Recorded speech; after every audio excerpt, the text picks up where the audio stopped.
Baik, sudah terlihat sekarang? Sudah Udah, full Bu. sudah full screen? Udah. Udah, Bu. Oke, baik. Udah, Bu. Ya, kita hari ini akan membahas tentang audit siklus pendapatan. Pasti teman-teman tidak asing lagi dengan apa itu yang dinamakan pendapatan ya. Nah, kita mulai dari definisinya dulu nih. Pendapatan itu apa sih? Pendapatan itu ya kita tahu bahwa penerimaan ataupun aktivitas yang dilakukan perusahaan untuk mendapatkan laba ya. Tapi di sini karena kita audit, kita pakainya namanya siklus pendapatan. Jadi bukan hanya pendapatannya saja yang nantinya akan kita audit, tapi satu siklusnya dari mulai pendapatan itu kita cari customer sampai dengan pendapatan itu nanti barang yang dijual dan barang yang dijual itu dibayar. Ya, jadi aktivitas keseluruhan penjualan ataupun pendapatan itu merupakan siklus pendapatan. Yang pertama ada aktivitas penjualannya sendiri, bisa penjualan kredit, bisa juga penjualan tunai. Lalu ada retur penjualan apabila kita melakukan penjualan lalu barangnya dikembalikan oleh customer atau oleh pelanggan kita. Lalu ada pencadangan kerugian piutang apabila kita sudah memberikan kredit kepada pelanggan namun ternyata pelanggan tidak membayarkannya dalam jangka waktu tertentu, maka kita harus melakukan pencadangan kerugian piutang. Dan yang terakhir adalah penghapusan piutang. Digunakan apabila pada saat tertentu telah dibuktikan bahwa pelanggan kita atau customer kita benar-benar tidak mampu membayar, maka kita harus melakukan penghapusan piutang. Oke. Selanjutnya ada pengakuan pendapatan. Ini penting untuk diketahui karena teman-teman melakukan audit atas laporan keuangan, maka teman-teman harus mengerti tentang standar akuntansi keuangannya. Ya, pendapatan itu ada di PSAK 72. Ya, di dalam PSAK 72 mensyaratkan entitas untuk mengakui pendapatan harus melalui 5 tahap sebagai berikut. Tahap yang pertama adalah mengidentifikasi kontrak. Kontrak di sini yang dimaksudkan adalah bisa jadi kontrak penjualan, bisa jadi juga kontrak pekerjaan. Jadi tidak hanya dalam bentuk jual beli saja, tapi juga bisa dalam bentuk kontrak jangka panjang. Harus diidentifikasi dulu nih. Kalau kontraknya jual beli, maka cukup mungkin pakai PO, nggak perlu pakai surat kontrak, nggak perlu pakai perjanjian. Kalau misalnya perusahaannya jasa, maka bisa jadi kontrak jasanya ya terkait poin-poin apa jasa yang akan diberikan, harganya berapa. Nah, itu adalah step pertama di mana kita harus mengidentifikasi kontrak baik jangka waktunya ataupun jenis kontraknya itu apa. Ya. Yang kedua, kita harus mengidentifikasi kewajiban pelaksanaan. Apa yang harus kita laksanakan? Ini harus diidentifikasi. Kalau kita jual barang, berarti apa yang harus kita lakukan? Kewajiban pelaksanaannya memberikan barang yang kita jual kepada pembeli. Baru kita boleh mengakui pendapatan. Kalau kita jual barang, tapi barangnya masih ada di tangan kita, sudah terjadi belum penjualan? Belum terjadi ya, kalau barangnya masih ada di tangan si penjual. Oke? Jadi kewajiban pelaksanaannya apa? Kalau jasa misalnya, kewajiban pelaksanaannya jasa artinya jasanya sudah dilakukan, baru boleh mengakui pendapatan. Biasanya jasa itu ada DP, ada uang muka nih gitu. Misalnya mau jasa apa ya?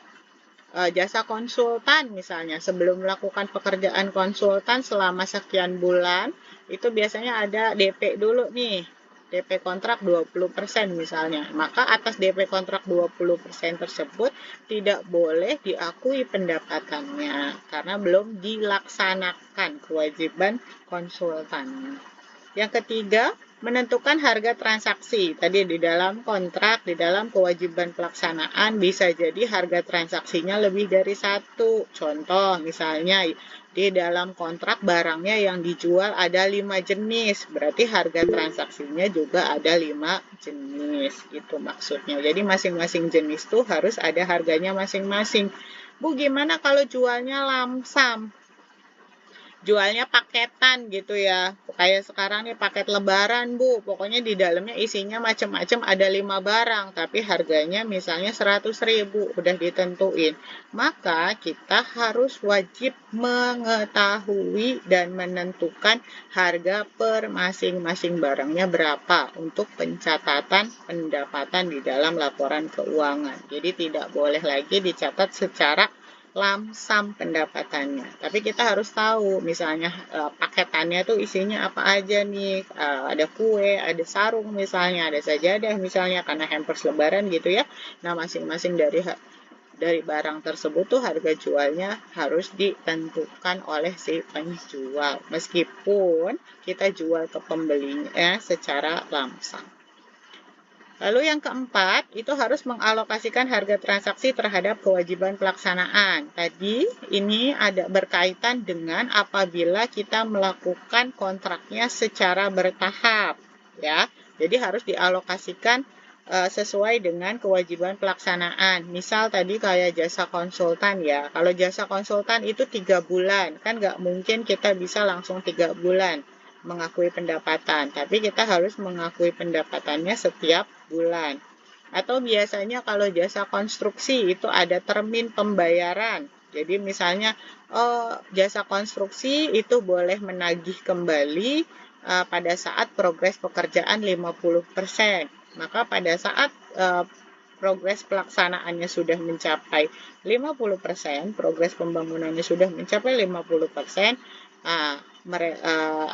perusahaan konstruksi tersebut sudah boleh melakukan penagihan terhadap kliennya dan juga sudah boleh mengakui pendapatan atas kewajiban pelaksanaan yang 50%, gitu ya.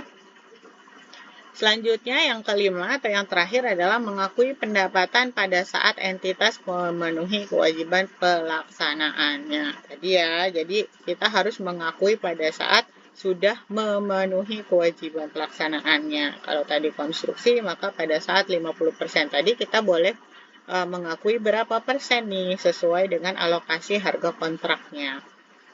Ya, kalau misalnya tadi jasa konsultan, berarti boleh mengakui pendapatannya berapa nih? Apakah dia sudah memenuhi jasa konsultasinya atau belum? Kalau dia di hire-nya bulanan, maka setiap bulan harusnya sudah bisa memenuhi kewajiban pelaksanaan. Jadi setiap bulan harus diakui ya pendapatan jasa konsultan tadi.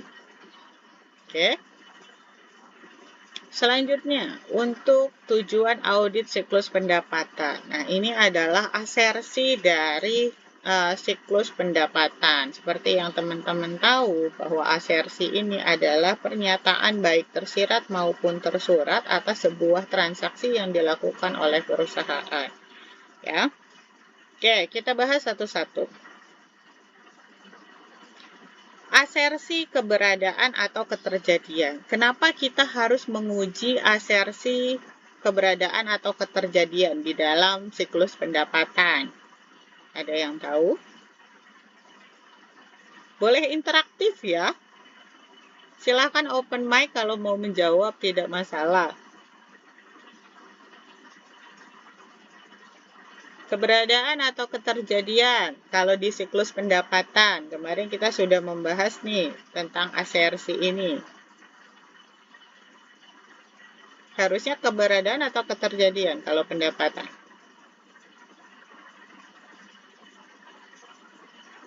Wah, hening nih, tidak ada yang menjawab. Apakah mic-nya berfungsi? Baik. Harusnya di dalam siklus pendapatan ini kita mengetahui keterjadian. Tadi seperti kita tahu kapan kewajiban sudah terpenuhi, kewajiban pelaksanaan sudah terpenuhi, itu adalah tanggal terjadinya.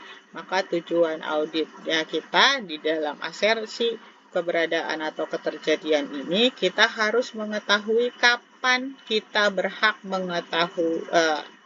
kita berhak mencatat pendapatan, atau auditi atau klien kita berhak mencatat pendapatan. Itu harus kita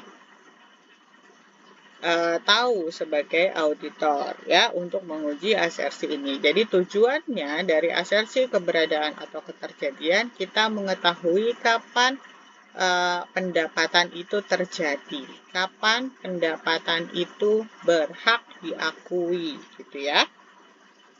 Lalu selanjutnya adalah kelengkapan. Kelengkapan ini terkait dengan proses dan keseluruhan dari transaksi pendapatan. Seperti kita tahu tadi ada 5 tahap pencatatan pendapatan. Apakah kelimanya itu sudah terjadi, sudah dilakukan atau belum? Kalau belum, berarti kita belum boleh mengakui pendapatan. Kita harus cek kelengkapannya. Apakah benar 5-5-nya itu telah dilakukan atau belum? Ya. Lalu apalagi yang lengkap? Kita pastikan semua transaksinya sudah dicatat dengan benar ke dalam jurnal. Misalnya, 5 tahapnya tadi itu sudah dilakuin semua, tapi ternyata belum dicatat di dalam jurnal, di dalam buku besar. Artinya belum lengkap ya kalau belum dicatat. Jadi kelengkapan ini dari mulai terjadinya sampai dengan dicatatnya dan ditagihnya pendapatan tersebut kepada pelanggan. Jadi itu maksudnya kelengkapan. Apakah semuanya prosesnya sudah dilakukan atau belum? Gitu. Selanjutnya ada hak dan kewajiban. Di dalam asersi hak dan kewajiban ini, kita tahu bahwa pada saat kita mencatat pendapatan, ya, kita harus tahu hak dan kewajiban kita apa. Kewajiban kita apa? Kalau kita jual barang, kita kewajibannya adalah menyerahkan barang dagangan kepada pelanggan dengan baik, ya kan, dengan kondisi yang baik dan tepat waktu. Itu kewajiban penjual. Nah, haknya kita apa? Haknya penjual. Haknya penjual adalah menerima pembayaran dari barang yang kita jual. Nah, hak dan kewajiban ini kapan timbul? Nah, tujuan audit untuk asersi hak dan kewajiban ini memastikan bahwa perusahaan atau auditi kita itu memang memiliki hak tagih dan sudah menyelesaikan kewajiban pelaksanaannya tadi. Ya, jadi kita harus ngecek benar-benar apakah pendapatannya ini sudah berhak belum punya auditi. Jangan sampai misalnya kita punya pendapatan dicatat tapi sebenarnya kita belum boleh mengakui pendapatan. Nah, itu bentuk salah saji yang sering terjadi juga. Jadi pengen pendapatannya besar gitu ya perusahaan, makanya dia melakukan pencatatan pendapatan yang tidak semestinya atau pendapatan fiktif bisa jadi. Ya. Selanjutnya tujuan audit selanjutnya itu ada dari asersi penilaian dan alokasi. Kenapa harus kita nilai dan alokasikan dengan benar? Karena tadi ya, ini terutama untuk pendapatan yang nilainya kontrak atau pendapatan yang nilainya bertahap ya. Jadi untuk yang sekali jual beli mungkin tidak terlalu berefek. Tujuannya udah pasti terpenuhi karena sekali jual beli harganya satu, barangnya satu gitu ya. Tapi kalau untuk kontrak jangka panjang seperti kontrak jasa konsultan tadi katakanlah ya 3 bulan, maka kita harus tahu berapa yang harus kita akui di dalam pendapatan. Kalau misalnya dibayar di muka gitu ya, pendapatan diterima di muka misalnya. Ada pendapatan diterima di muka, berapa yang harus kita alokasikan ke dalam pendapatan usaha, berapa yang harus kita alokasikan tetap di pendapatan diterima di muka. Jadi penyesuaian akhir tahunnya berapa sih? Nah, itu yang harus diperhatikan. Yang terakhir adalah penyajian dan pengungkapan. Penyajian dan pengungkapan di sini memiliki dua makna yang berbeda. Penyajian pendapatan dimaksudkan untuk kita menyajikan pendapatan sesuai dengan misalnya berdasarkan jenis pelanggan atau misalnya berdasarkan jenis barang yang diproduksi gitu ya, itemnya mungkin ada yang berbeda atau berdasarkan sumbernya, bisa jadi sumber pendapatannya kalau ternyata lini bisnisnya banyak misalnya, itu penyajian. Kalau pengungkapan itu apa? Pengungkapan itu lebih kepada keterangan-keterangan ataupun penjelasan tambahan yang diminta oleh peraturan ataupun oleh baik PSAK maupun peraturan OJK yang meminta mengungkapkan apa yang harus diungkapkan di dalam catatan atas laporan keuangan. Contohnya untuk siklus untuk akun pendapatan usaha biasanya yang diminta pengungkapannya adalah 10 pelanggan terbesar, 10 pelanggan terbesar atau pelanggan yang memiliki nilai transaksi itu nilainya lebih besar dari 10% dari total pendapatan.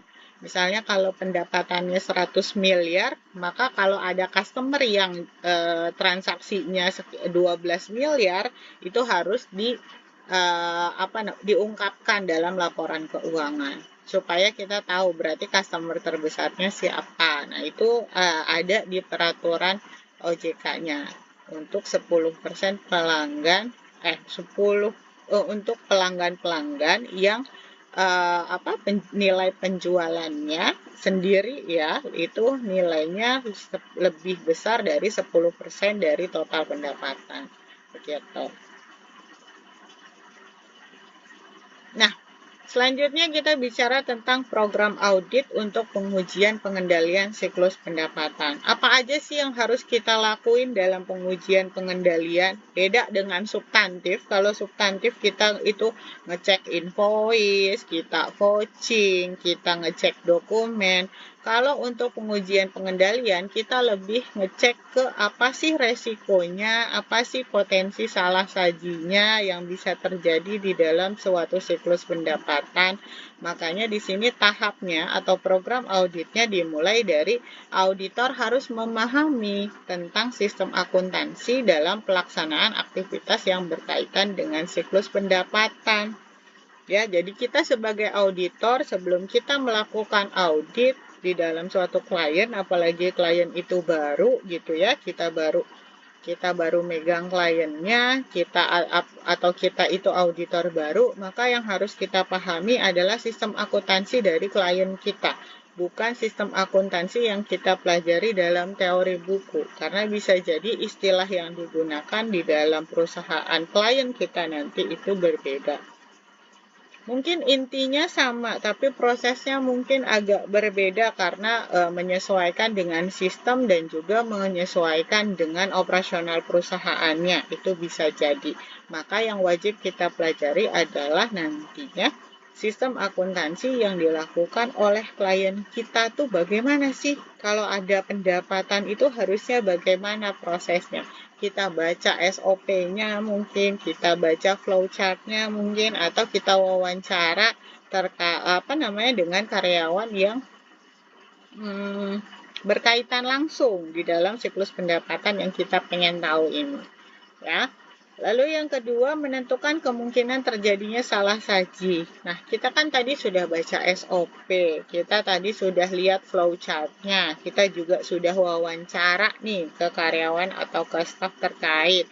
Ya, maka kita sebagai auditor, kita harus menentukan kemungkinan salah saji itu ada di aktivitas yang mana nih? Apakah di aktivitas yang mungkin, ternyata di aktivitas loket tuh salah sajinya kemungkinan tinggi misalnya gitu ya, karena mungkin setiap bikin tagihan itu dirapel sebulan sekali gitu ya, jadi nggak ada tagihan harian. Nah, itu kan ada kemungkinan terjadi salah saji karena berarti bisa jadi ada datanya yang hilang, bisa jadi ada yang tertumpuk akhirnya tidak dibuatkan tagihan. Nah, itu adalah potensi salah saji jadinya, karena harusnya ada yang udah ditagih jadi belum ditagih gara-gara tadi ya aktivitasnya ternyata ditumpuk di akhir periode. Nah, itu contohnya.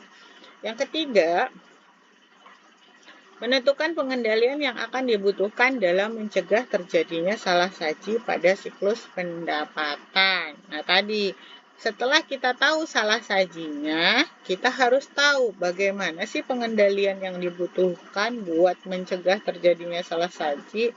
Ya kan, auditor itu kan selain memberikan opini, kita juga berhak memberikan rekomendasi, atau kita nanti kalau auditor eksternal itu ada namanya manajemen letter.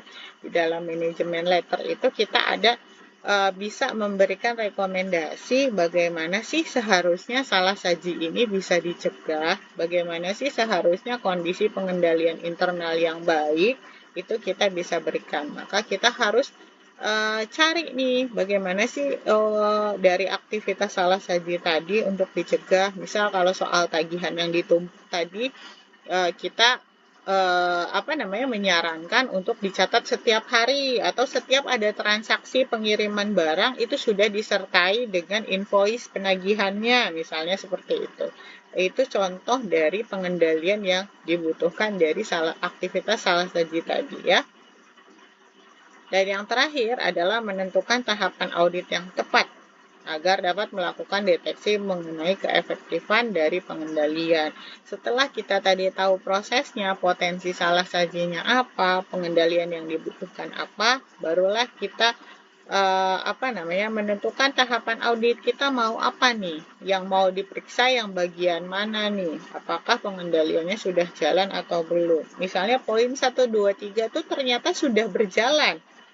Perusahaan sudah melakukan SOP-nya dengan baik, flowchart-nya baik, pemisahan tugasnya baik misalnya. Maka kita tinggal ngecek nih, kalau semuanya sudah baik, apakah benar sudah baik atau belum. Kalau sudah baik atau belum, efektif atau enggak. Kalau enggak efektif, contohnya gimana Bu? Misalnya enggak efektif nih, SOP-nya semua sudah berjalan dengan baik, tapi ternyata yang bikin tagihan itu ada 5 orang.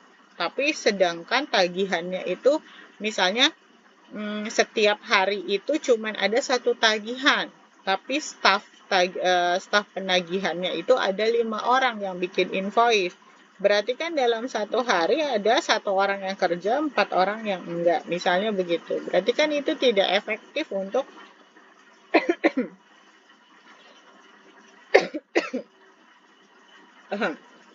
maaf. Jadi kan itu tidak efektif untuk pengendalian perusahaan, karena fungsinya satu tapi dilakukan oleh banyak orang.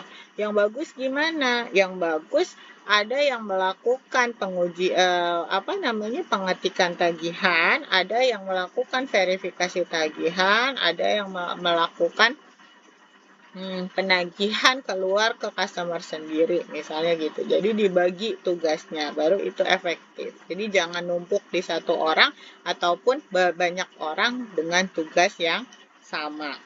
Gitu untuk keefektifan pengendalian.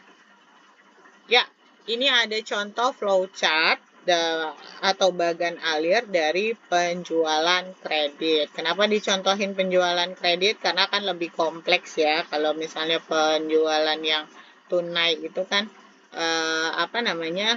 lebih mudah gitu. Nah, ini dimulai dari order penjualan ya. Nih, dimulai dari sini. Dari order penjualan, ada customer yang order, ya kan, menerima order, lalu bikin purchase order customernya, bikin surat konfirmasi penjualan, baru sales confirm ke pelanggan, si salesnya apakah benar pesanannya ini, lalu setelah diterima, ya, sales confirmnya ini ada 3 dokumen, artinya kalau kayak gini ya, 3 dokumen. Yang pertama itu untuk arsip, yang kedua ini akan dilanjutkan ke gudang, yang ketiga itu sebagai salinan buat pelanggan. Kenapa harus dilanjutkan ke gudang? Sales confirmnya dilanjutkan ke gudang supaya gudang bisa menyiapkan barang. ya kan? Nggak mungkin barangnya nggak dikasihin kan? Jadi dari gudang menyiapkan barang, gudang yang menyerahkan barang ke customernya, lalu sales confirmnya ini dicatat di dalam kartu gudang bahwa barangnya sudah dikeluarkan untuk customer tersebut, ya. Selanjutnya, setelah sudah dikeluarkan barangnya, dikirim. Ya, dari sales confirmation yang sama tadi dibuatlah surat pengantar barang atau SPB. SPB ini untuk menyerahkan barang ke customer, untuk juga backup di bagian pengiriman, juga backup di orang gudang, lalu juga backup untuk penagihan. Penagihan membutuhkan SPB. Jadi PO dan SPB tadi purchase order yang di sini ini masuk ke sini, ya kan? SPB yang di sini tadi ini masuk ke sini, SPB-nya sebagai bahan atau dasar pembuatan faktur atau tagihan kepada pelanggan. Fakturnya kalau sudah jadi dikirim ke pelanggan dengan ada 1, 2, 3 rangkap. Misalnya ya rangkap ini untuk arsip kita dan juga aslinya dikirim ke pelanggan. Ya. Lalu bagian akuntansi setelah faktur dicetak, bagian akuntansi melakukan pencatatan atas faktur pajak ini, ya kan? Membuat surat penagihan, ada surat penagihan dikirim ke pelanggan. Ya, ini dilakukan dalam satu flowchart atau satu bagian alir dari mulai penjualannya di order sampai penjualan dicatat. Nah, ini nanti di bagian ini harusnya ada lagi nanti bagian finance yang menagih, ya, karena ini kan surat tagihannya sudah dibuat, tinggal menagih sampai dengan pelanggan membayar. Ya, nanti pelanggan bayar bagaimana, pelanggan yang macet bagaimana, itu ada lagi flowchartnya. Ya, ini untuk dipahami dulu secara umum seperti ini dan secara ringkas mungkin bisa Ibu bilang ya, secara ringkas bagian alir penjualan kreditnya begini. Nah, kalau pengujian pengendalian Anda harus paham nih alur dari transaksinya itu kemana. Oke. Selanjutnya, nah, dari bagian alir di atas ya, tadi ya, apa saja potensi salah saji yang mungkin terjadi? Kita breakdown 1, 2, 3 di dalam modul lebih lengkap ya. Yang ini kita sampaikan. Yang nomor 1 misalnya penjualan diberikan kepada pelanggan yang tidak seharusnya. Lalu yang nomor 2 penjualan kredit diberikan tanpa persetujuan atau otorisasi. Yang ketiga melakukan pengiriman barang yang tidak sesuai. Kan? Ini adalah potensi salah saji yang kita tentukan. Maka setelah menentukan potensi salah saji, kita harus menentukan pengendaliannya. Nah, kita next ke pengendaliannya. Pengendaliannya bagaimana? Ini adalah rancangan pengendalian internalnya. Tadi penjualan diberikan kepada pelanggan yang tidak seharusnya. Aktivitas pengendaliannya seharusnya ada di mana perusahaan memiliki kriteria pelanggan yang berhak diberikan kredit dan disetujui oleh pejabat perusahaan supaya tidak ada lagi pelanggan yang tidak seharusnya mendapatkan kredit tapi diberikan kredit gitu ya. Lalu, tahap selanjutnya adalah otorisasi pemberian kredit. Misalnya, penjualan kredit diberikan tanpa persetujuan. Misalnya, hanya sales saja, padahal pembeliannya itu besar misalnya. Maka aktivitas pengendaliannya itu harus ada pengecekan daftar pelanggan baru pada bagian kredit dan pengecekan batas kredit pelanggan. Yang namanya kredit biasanya kalau pelanggan baru itu pelanggan coba-coba. Jadi batas kreditnya biasanya kecil. Tapi ada nggak yang pelanggan baru langsung diberikan batas kredit besar? Kemungkinan ada, tapi harus dilakukan persetujuan tambahan. Tidak boleh hanya dari salesnya saja, tapi mungkin ada atasan salesnya, manajer salesnya yang menjamin bahwa pelanggan yang diberikan kredit tersebut tidak bermasalah atau pelanggan yang diberikan kredit tersebut memang punya komitmen yang baik untuk diberikan kredit, misalnya begitu. Nah, selanjutnya transaksi pengiriman barang ini ada salah satu potensialnya adalah melakukan pengiriman barang yang tidak sesuai. Ya, bisa jadi nggak bisa. Siapa tahu tadi pada saat sales confirmation bagian gudangnya salah baca tipe misalnya, atau salah baca jumlah bisa jadikan ya. Jadi pengiriman barangnya tidak sesuai padahal sudah dibuat SPP. Lalu aktivitas pengendaliannya apa? Maka barang yang dikeluarkan oleh gudang hanya barang yang telah disetujui. Jadi pada saat gudang mengeluarkan barang, ada lagi tuh bagian checker yang mengecek barangnya sudah sesuai atau belum. Itu artinya pengendalian yang disetujui. Begitu terkait dengan rancangan pengendalian internal yang ditemukan dan solusinya. Oke. Karena kita waktunya terbatas, maka materinya Ibu sampaikan sampai sini dulu. Apakah ada pertanyaan? Silahkan ditanyakan jika ada pertanyaan. Ibu pengen show dulu.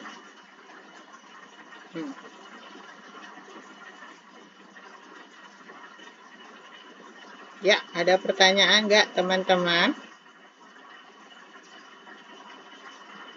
Oke, Ibu dari yang raise hand dulu ya, kalau gitu. Ariana.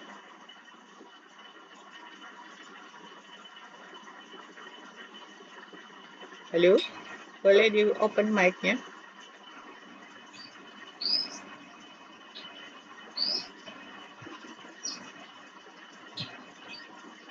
Ariana tidak terdengar. Ini dari atas. Siapa dulu nih? Oke, Ibu urutkan aja nih dari layar Ibu soalnya ya. Ini Candy selanjutnya. Intan Bu, Intan hadir. Oh, akunnya nggak pakai akun ini ya? Ya sudah. Iya, Intan, susah mau tanya diganti apa Bu, Intan? tadi aku susah. Iya, Intan Bu hadir. Siap, Intan mau tanya apa Intan?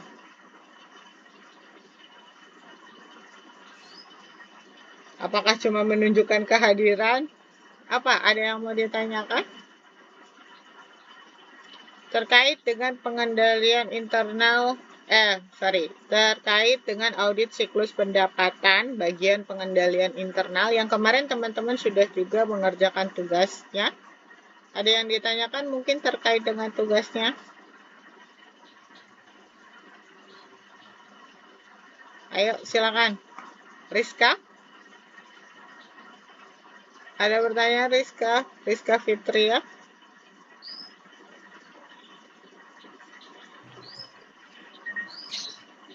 Tidak Bu. Oke. Eva mau bertanya? Tidak Bu. Aduh, gimana ini? Oke. Kalau tidak ada pertanyaan, maka teman-teman yang kemarin teman-teman untuk yang kemarin tugasnya bagaimana? Apakah mudah dikerjakan atau kita bahas? Bahas Bu. Bahas ya, kita bahas sedikit kalau begitu untuk tugasnya. Mana Pak tugasnya? PDF-nya.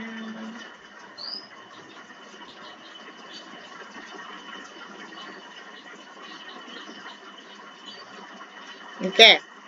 Untuk tugasnya kita bahas dari mulai ini. Terlihatkah?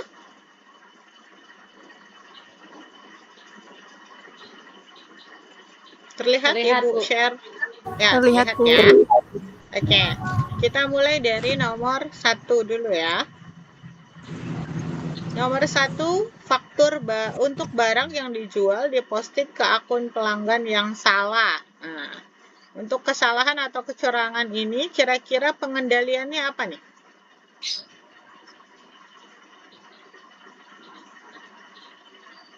Memeriksa kembali data pelanggan pada saat pencatatan penjualan dan membandingkannya dengan data pelanggan yang sudah ada di sistem dan dapat dilakukan verifikasi